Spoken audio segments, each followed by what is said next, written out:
Alors, je vais commencer, bonjour à toutes et à tous, Bonjour. Par un début assez classique, alors que ça fait un moment qu'on discute de potentiellement pouvoir faire une émission avec vous, et par vous j'entends Playdigious. Donc bonjour à toutes et à tous. On est avec Clémence, avec Thomas, avec Florian de Playdigious. Bonjour. Bonjour. L'idée, c'est de déjà essayer de vous présenter un petit peu, puisque vous avez un corps de métier à peu près similaire, mais vous êtes sur une entreprise qui, mine de rien, est là depuis un bon moment sur Montpellier, puisque ça fait partie de ces entreprises du jeu vidéo où, si on ne dit pas aux gens que vous existez, potentiellement, on a des gens qui vont peut-être même jouer à vos jeux, à vous, mais qui ne le sauront jamais. Ça fait partie du but aussi de l'émission, c'est de montrer un peu à la fois les métiers, à la fois ce qui se fait dans l'industrie. Et des fois, on a des choses qui sont permises côté divertissement, justement parce que on a des entreprises qui se donnent un peu du mal.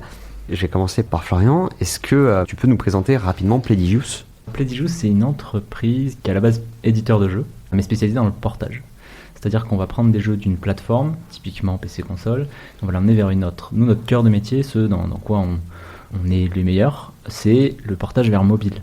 Donc on prend des jeux typiquement console, essentiellement PC-console, qu'on porte vers mobile, mais on a aussi fait du portage vers console également sur certains titres. On a également une activité plus récente d'édition, on va dire plus pure, donc plus classique, où on a financé des projets de jeux en développement par d'autres studios, dans le but de les amener sur le marché, et donc on finance et on accompagne un studio jusqu'à la sortie. La différence entre les deux, c'est que sur l'activité de portage, le portage est fait en interne, c'est-à-dire qu'on a les capacités techniques en interne d'aller modifier les jeux, donc de récupérer auprès des ayants droit leurs projets, les sources, etc., et d'aller le modifier pour l'adapter essentiellement au mobile, et ça c'est fait en interne, avec nos capacités, là où sur l'édition plus classique, on finance et on accompagne un studio, mais le développement est fait par d'autres. Voilà pour l'essentiel de Playdigious. On a fêté nos 10 ans cette année, si mes souvenirs sont bons. Et Playdigious est présent sur Montpellier depuis 2018, peu de choses près. Donc on va dire, 6 ans, en comptant qu'on s'est vraiment installé en 2019. On a 3 studios, 3 locaux. Historiquement, Nancy, qui est le plus ancien studio de Playdigious, qui est dédié quasi exclusivement au développement. Les locaux de Montpellier, où on retrouve le plus de diversité de métiers, puisqu'on a de la QA, on a de la production, on a du développement, etc. Et les locaux de Paris, on va voir essentiellement business marketing. D'accord, donc ouais, déjà bien implanté en France. Ça va, on est 35, quelque chose comme ça, ish. Ok. 35 ish. 35, oui, ok. Ça commence à faire une petite force de frappe. Ça va. On reste une PME, mais moi quand je suis rentré, on était une dizaine, je crois. Bah, la première fois que j'ai vu Playdigious, vous étiez 2, je crois, à Montpellier en tout cas. À Montpellier, on était 2. Ouais. Là, maintenant, vous êtes un peu plus. On était 2 dans un espace de coworking, et là, on est genre la quinzaine. Un truc comme ça, dans les locaux, qui sont situés pas très loin du Pérou. D'accord. C'est assez incroyable. Et toi, dans Playdigious, quel est ton rôle ? J'en ai eu plusieurs. À l'heure actuelle, j'ai envie de dire que c'est accessoire, c'est pas vraiment le cas, mais je fais partie du comité de direction de l'entreprise.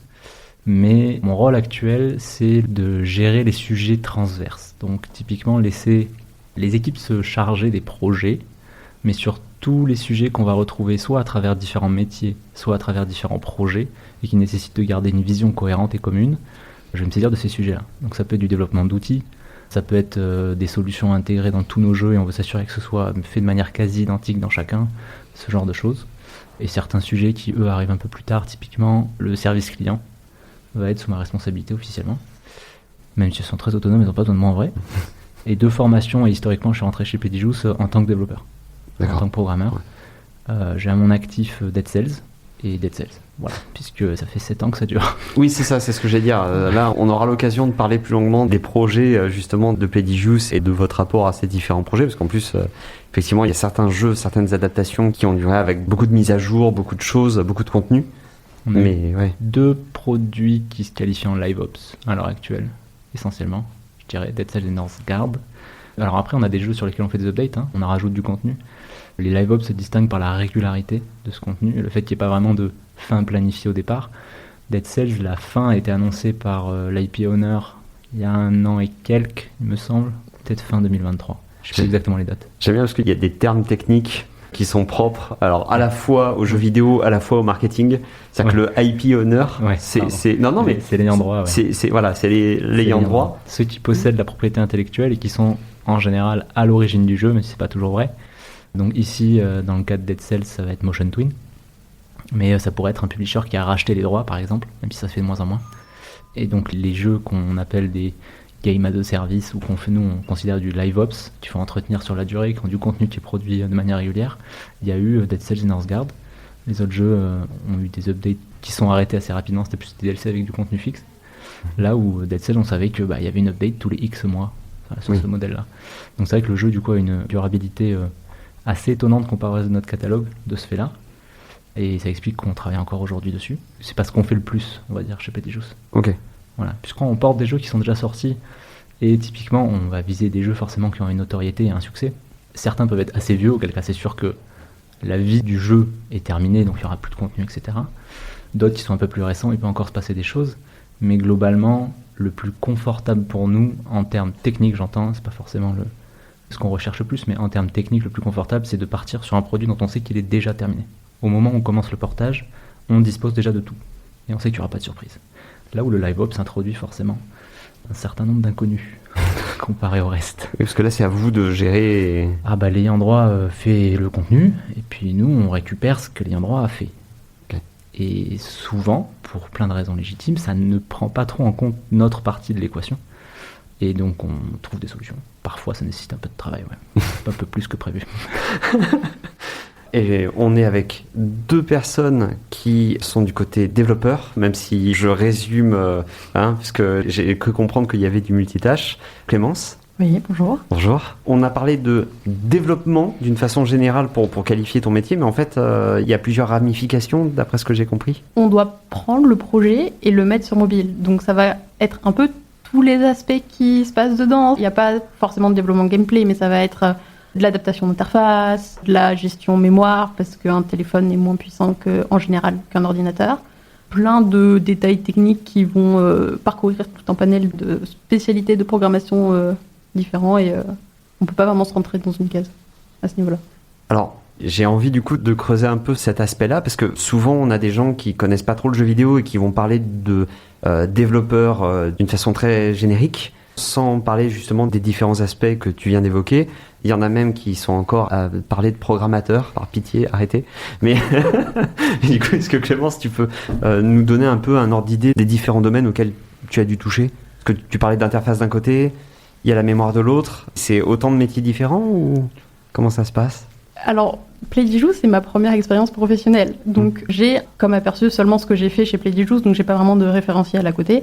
Mais oui, ça va toucher à déjà rien que faire en sorte que le jeu fonctionne sur téléphone alors qu'il a été fait sur PC. Et vu qu'on récupère le code, enfin, je dis PC, mais ça peut être console aussi, mais on va parler de PC pour que ce soit plus simple et que j'arrête d'oublier qu'il y a les consoles à côté. Les jeux sont faits sur des technologies différentes, donc déjà on va s'adapter à la technologie qui a été faite parce qu'on ne refait pas le jeu derrière.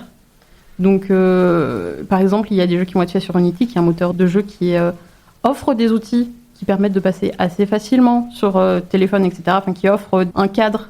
Il y aura toujours des adaptations à faire en termes de contrôle, etc. Mais Unity gère la partie pour que le téléphone puisse recevoir le jeu sur lui. D'accord. Il y a d'autres projets qui sont sur des langages un peu plus obscurs et pas très prévus pour le mobile. Par exemple, Dead Cells est fait en Axe, qui est un langage qui est pas très connu et pas très documenté sur Internet. J'en ai jamais entendu parler. Et du coup, ça va être à nous d'adapter et rajouter des couches pour faire l'intermédiaire, que ce soit sur Android ou sur iOS, qui seront plus des couches différentes à gérer, pour pouvoir faire la traduction entre le code du jeu original et le téléphone, donc Android ou iOS. Donc en gros, vous mettez en place un système, entre guillemets, de traduction de langage, mais ça va pas être la même côté Android d'un côté et iPhone de l'autre ? Ouais, il y a des parties qui sont pas communes. D'accord. Je vois. Alors ça va dépendre, par exemple, Unity permet d'avoir une partie commune plus importante, mais ouais, ça dépend. Puis aussi, il y a toute la variété des téléphones. iOS, Apple cadre un peu un nombre limité de téléphones, etc. Donc ça permet d'avoir une bonne vue des téléphones sur lesquels on va devoir porter notre travail. Android peut être mis sur à peu près n'importe quoi. y compris des frigos et des terminaux de paiement. On ne porte pas les jeux sur terminaux de paiement ni sur frigo, malheureusement. J'aurais bien voulu, tu vois, au moment où de payer, d'un coup, t'as Dead Cells qui s'affiche, ça aurait été absolument incroyable. Il y a beaucoup moins de contrôle sur les téléphones sur lesquels on va les porter, donc il y a encore plus de spécificités à prendre en compte là-dessus et à garder en esprit quand on fait le portage pour essayer d'être accessible à un maximum de joueurs là-dessus.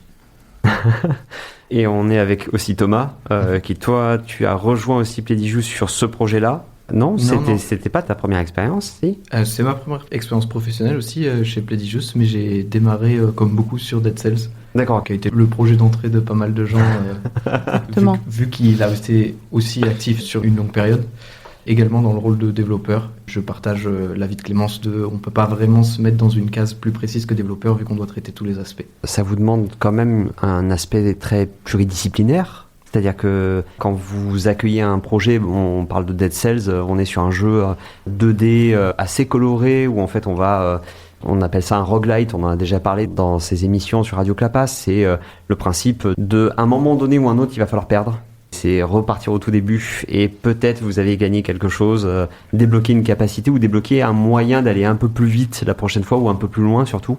Mais c'est vrai que là, quand vous accueillez un projet comme ça vous demande quand même d'avoir quelques notions peut-être d'interface. On va parler d'interface utilisateur, peut-être d'expérience utilisateur. Il y en a qui hochent la tête en disant oui, il va falloir faire tout ça. Il y a une passe déjà d'évaluation des projets parce qu'on ne peut pas prendre tous les projets, peut-être qu'il y en a qui diraient que si. L'idée, c'est d'offrir une expérience qui soit plaisante aux joueurs et qui soit réalisable. Donc, on évalue déjà, on a Charles qui passe sur le jeu dans sa version d'origine, donc principalement sur PC, et répertorie toutes les actions, toutes les interfaces, etc. Et essaie de voir comment on pourrait l'adapter. Est-ce que c'est possible de le faire rentrer sur un écran de téléphone? Est-ce que c'est possible de le gérer en absence de clavier et de souris? Parce qu'on doit changer d'input avec le jeu. Suivant ces résultats, on se dit que le jeu est viable ou pas sur téléphone. Aussi sur des questions de place en mémoire que prend le jeu, parce que si le jeu fait plus de 50 gigas sur un ordinateur, ça va être très compliqué de le faire rentrer sur un téléphone. Et effectivement, je me rappelle à l'époque, on avait eu Swing Swing Submarine lors d'une conférence qui nous avait expliqué le portage mobile de Tetrobot & Co, qui était leur deuxième jeu, et qui en fait avait dû refaire les sons parce qu'ils n'étaient pas du tout optimisés. Et donc d'un coup, alors qu'à l'époque c'était du 500 mégas pour tout faire tenir, et eux ils en avaient fait, je crois qu'ils dépassaient le giga, ils avaient 2 fois trop de volume pour les sons, donc il avait fallu tout refaire, ils avaient perdu un temps considérable. Ça faisait partie de leur retour d'expérience en disant attention, faut prévoir des choses, par pitié. Ça fait partie des choses absolument intéressantes. Une question qui me vient par rapport au fait d'adapter les langages entre l'Android d'un côté, l'iPhone de l'autre, aux différents écrans potentiellement, c'est: est-ce qu'à un moment donné, vous avez acquis un savoir-faire qui vous permet de faire un portage, entre guillemets, quasi en automatique? C'est-à-dire, selon le langage, vous avez déjà, vous, des briques que vous pouvez placer dans le projet en disant, grâce à ça, en fait, déjà, sur mobile, on va adapter l'écran, on va avoir les boutons pressoirs, entre guillemets, sur l'écran. Ou est-ce que chaque projet nécessite à la fois une analyse de comment ça fonctionne et à la fois le côté, alors, comment est-ce qu'on va adapter ça sur un écran où on voit presque rien? Est-ce que vous avez un peu ce truc-là de chaque projet est unique, ou est-ce qu'à un moment donné, il y a un savoir-faire transférable d'un projet à l'autre? Il y a quand même une petite partie qui est transférable, mais ça va surtout être le côté technique de comment faire en sorte que le jeu se lance, sans parler de contrôle, sans parler d'UI, etc. Et par contre, c'est vrai que sur tout le reste, c'est quasiment chaque projet est unique, parce qu'ils vont pas avoir leur propre manière identique d'adapter les contrôles, d'adapter l'interface, et donc il vaut mieux que nous, on se cale par rapport à ce qui a déjà été fait pour l'adapter plutôt que de repartir de zéro. Et du coup, il faut qu'on adapte à partir de choses différentes à chaque fois. Ok, oui, donc il y a vraiment cette discussion à avoir en interne pour savoir à quel point le projet va être important à adapter, à travailler. Ouais, Clémence a mentionné les évaluations UX tout à l'heure. C'est pas les seules évaluations qu'on fait sur nos projets.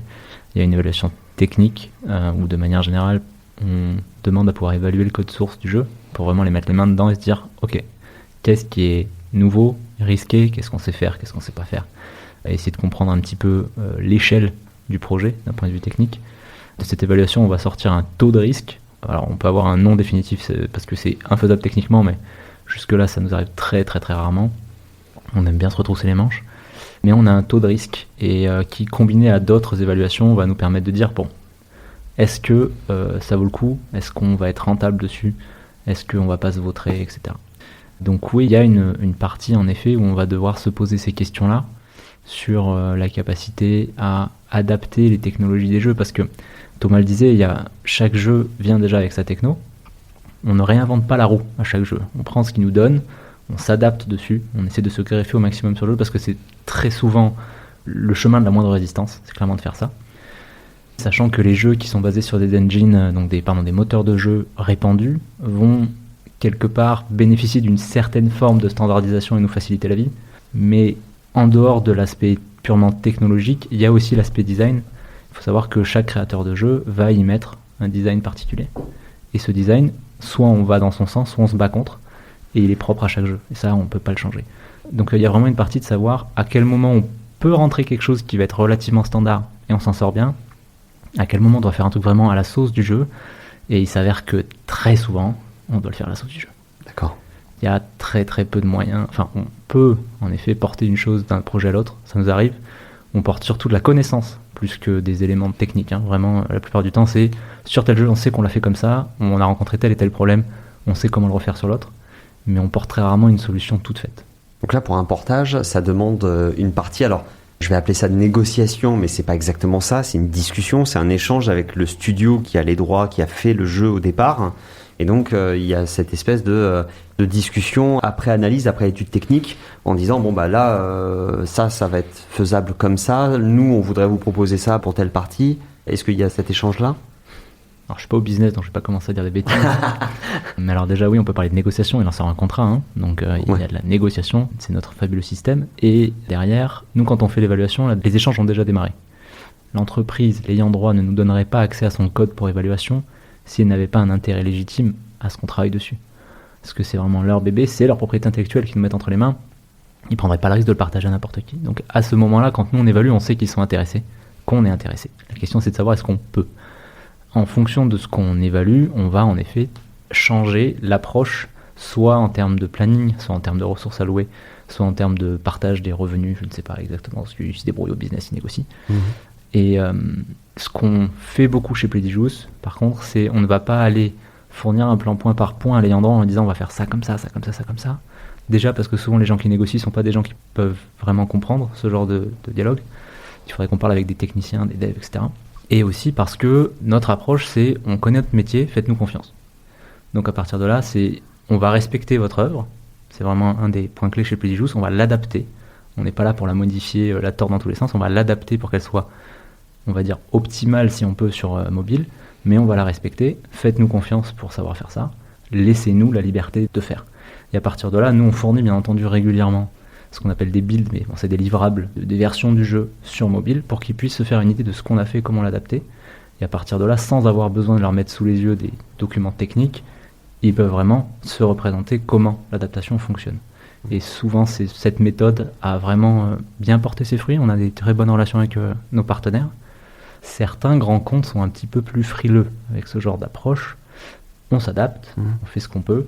Mais au moment de signer un jeu, on n'a jamais fourni voilà comment on va faire le portage étape par étape. Okay. Déjà parce que c'est lourd, et parce que dans le jeu vidéo, qui est un modèle extrêmement itératif et créatif, ça n'a aucun sens. Donc on le fait pas. Oui, c'est après les problèmes, comme diraient certains développeurs, c'est le côté, bon, à un moment donné, il va se poser des problèmes plus tard, et on devra avoir des solutions créatives sur ces problèmes-là. Moi, je veux bien faire un plan à 6 mois, mais dans 2 mois, il vaut plus rien. Oui, c'est ça. Et par rapport à ça, Playdigious, c'est une entreprise qu'on voit régulièrement, notamment au Pégase, puisqu'il y a des jeux nommés sur les portages mobiles. Des fois, il y a des jeux mobiles qui sont nommés dans la catégorie identique. Et puis, ce qui est intéressant, c'est que dans les jeux nommés, de temps en temps, on voit Playdigious, plusieurs fois, tout le temps, à tous les jeux. C'est-à-dire qu'il y avait une année, c'était... Une fois par an, on est là. Oui, une fois par an, déjà. Une fois par an, on monte sur scène. Oui. Et l'année dernière, les 3 titres nominés étaient de nous. Ce qui a un petit peu biaisé les résultats, parce qu'on savait qu'elle allait monter. Enfin, nous, on a fait un bingo interne. En fonction du jeu, on ne faisait pas monter la même personne. D'accord. Mais en soi, ouais, c'était un peu biaisé. Il y a des gens qui ont lâché des blagues comme quoi c'était notre catégorie et tout. Ce qui est drôle. Ce qui est très drôle. Mais ce qui est aussi le signe qu'il n'y a personne qui vient nous chercher sur notre créneau. C'est bien pour le business, mais du point de vue créatif, c'est un peu dommage parce que il y a énormément de choses qu'on peut faire côté mobile. Il y a énormément de jeux qui n'existent pas sur mobile, qui sont des très belles œuvres et qui pourraient tout à fait être sur mobile, qui mériteraient d'avoir leur place sur mobile et qui n'y sont pas parce que on peut pas être partout. Et c'est dommage du coup qu'on soit les seuls finalement à aller se présenter au Pégase et à proposer quelque chose de qualitatif au niveau mobile sur les Pégases. Moi j'aimerais bien qu'il y ait plus de monde, pour être honnête. Que ça c'est sympa de monter sur scène, hein. Franchement c'est cool, je dis pas, et puis les petits fours sont bons, mais il y a pas, ce serait bien de voir du monde. Ouais. J'aime bien la cérémonie nationale de récompense du jeu vidéo, puis il y a vraiment ce truc-là du on y va, hein, puisque de toute façon on a gagné un truc. Souvent la question c'est combien de prendre place cette année, mais à ce moment-là on sait pas encore qui est nominé ni rien, bref c'est un peu risible. Par contre il y a d'autres récompenses à l'international sur lesquelles il y a Playdigious qui est potentiellement positionné. Je sais pas si là il y a des nouveautés, mais Alors récemment il y en a eu 2 pour Chains of Scénar. Est-ce que vous vous rappelez le titre de celle de Google? Les Game Awards? Non. C'est pas les Game Awards. Non. Game Awards c'est récemment avec Clair Obscur. Oui. Ça. Il y a eu une reconnaissance, donc une reward par Google dont j'ai oublié le titre malheureusement. D'accord. Qui était Indie Game ou je sais plus quoi, qui a récompensé donc Chains, le portage de Chains. C'est la première qu'on ait reçue, assez peu de temps après la release. Et là, on a reçu la semaine je crois que c'était le 3 ou le 4 décembre, une collègue à nous qui est allée à Los Angeles pour recevoir une award de Apple concernant Chains of Scénar à nouveau, qui était l'award de design, je crois. J'ai plus les titres parce que honnêtement, je n'ai pas regardé exactement à quoi elle tenait en termes de catégorie. Là, pour le coup, vu que c'est vraiment que du mobile, Apple et Google font des awards pour leur plateforme. Il y avait énormément de catégories. Je me souviens très bien de l'illustration, mais pas du titre de l'award. C'était Best Indie Game pour Google. Pour Google, ouais, tout à fait. Et donc, c'est rare d'avoir des awards de la part de Google et Apple. Enfin, c'est rare. Il y a du monde sur le créneau, parce qu'eux font pas trop la distinction si c'est payant ou pas. Et du coup, c'est une vraie reconnaissance, et c'est la preuve que le titre en soi déjà sort du lot et que le portage a été qualitatif pour qu'il soit reconnu et mis en avant internationalement. Clémence et Thomas ont donc fait du bon boulot avec le reste de l'équipe. Alors, je vais terminer avec une question où c'est vraiment une question courte, mais mine de rien, ça ouvre aussi le champ des possibles. Finalement, le portage, ça pourrait toucher au transmédia, c'est-à-dire l'idée qu'aujourd'hui, dans l'émission Un pixel près, on a déjà parlé de portage de jeux de rôle, par exemple. On a Alien qui est arrivé en jeu de rôle, etc. Vous faites du portage de jeux PC en jeux mobile, avec en plus Playdigious une capacité de faire des jeux vraiment de chez vous, en termes de jeux PC, puisque ça, c'est encore d'autres équipes qui travaillent là-dessus. Est-ce que ça vous plairait, vous, de faire un portage de jeux mobile en ayant un support qui ne soit pas du jeu vidéo? C'est-à-dire que d'un coup, on arrive et on vous dit alors, ce serait cool d'avoir Arcane, je sais pas, en jeu mobile. Si vous pouvez vous en occuper, ce serait sympa. À quel point ce serait quelque chose qui vous plairait? Ou alors, est-ce qu'au contraire, vous aimez bien l'idée de prendre un jeu indépendant mobile et de l'adapter? On disait tout à l'heure qu'on ne pouvait pas se mettre dans une case de programmeur précis. Le portage, par exemple, de Arcane sur mobile, c'est une autre discipline, c'est de la création de jeux. Et du coup, c'est actuellement pas notre métier. C'est, je pense, une toute autre discipline de créer des jeux que de faire le portage de jeux, parce que quand on fait du portage, on travaille sur un code qui existe déjà et on fait pas de création. Alors, on crée du code pour faire le portage, le pont entre les deux supports, mais on n'a aucune partie créative. On n'a pas de création de design, on n'a pas de création de gameplay. Enfin, on crée rien. Donc, c'est vraiment, je pense, un autre métier. Ça serait intéressant, mais c'est complètement différent de ce qu'on fait. Ok. Ouais, je partage un peu cet avis. C'est vraiment pas ce qu'on fait de base, donc je répondrai quand même oui à la question parce que c'est intéressant et on voit des nouvelles choses, mais je pense qu'on y serait moins performant et il y aurait beaucoup plus de tâtonnements que sur l'activité qu'on fait actuellement. Ok. Je vais me mettre un petit peu plus entier que ça. Alors, la question c'était est-ce que ça vous plairait? Oui. Il y a un moment... moi, comme j'aime à dire, on est dans le jeu vidéo. Trouver quelqu'un qui travaille dans le jeu vidéo, quelle que soit la discipline, et qui n'a pas cette démangeaison créative, je pense que c'est dur à trouver. Donc on a tous envie quelque part de créer quelque chose. On a quelque chose soit qui nous ressemble, soit qui nous excite, soit que... La fibre créative, on l'a. Chez Playdigious, des gens qui disent « Est-ce qu'on pourrait pas faire un truc en interne ?» Ça arrive. Là où je vais être un peu plus entier, c'est sur la capacité à le faire. Outre le fait que ce soit carrément une autre discipline, déjà du point de vue programmation, c'est vrai, mais on n'a pas la ressource à l'heure actuelle en interne chez Playdigious, tout simplement parce que l'activité de portage est une activité extrêmement technique. Nos profils sont des profils de programmeurs. On a quelques personnes qui font du graphisme, qui peuvent faire de l'UI, qui peuvent faire de l'UX, mais on n'a absolument pas un pipe de production pour un jeu en création originale.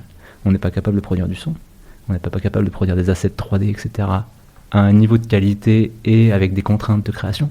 Donc, aujourd'hui, si on devait faire un jeu en interne, on ne pourrait pas. Il faudrait qu'on trouve des gens qui ont cette capacité et qu'on soit maître d'œuvre. Mais ça, encore une fois, c'est un autre métier. Non, mais en tout cas, j'aime bien que ça se finisse sur le... Alors, on adorerait, on se retrouve ça les manches, mais ça va être dur. Un peu. En tout cas, merci beaucoup de votre présence. Je pense qu'on va pouvoir vous revoir bientôt sur un épisode centré sur un projet qui vous tient très fort à cœur. Et en attendant, merci encore et puis une très bonne journée à toutes et à tous. Merci Avec à toi. plaisir, merci.